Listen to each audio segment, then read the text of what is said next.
I'll guide you through resolving the identity not verified error on Apple Pay without getting stuck in a support loop or having your Apple Cash account permanently restricted.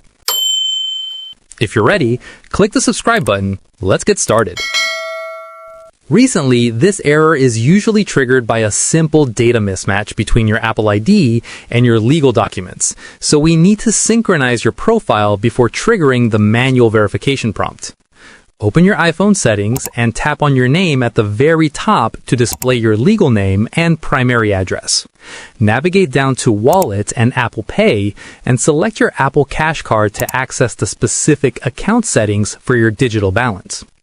Tap on the Verify Identity button and follow the prompts to enter your legal information, ensuring your social security number is entered correctly without any extra spaces or dashes.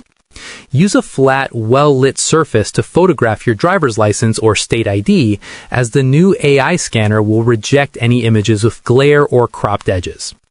If the verification button is missing, sign out of your Apple ID in the App Store and sign back in to force a refresh of your account's security status. Restart your device immediately after submitting your documents to clear any cached unverified flags from your local wallet. For accounts that remain restricted, scroll to the bottom of the Apple Cash screen and select Contact Support to speak directly with an Apple Cash specialist at Green Dot Bank. You may need to check your Apple Wallet after 15 minutes to confirm the verification message has been replaced by your active balance. If you have any queries or input, comment below and I'll respond. Click this card for a curation of our best video tutorials and check the description below for more. Thanks for watching.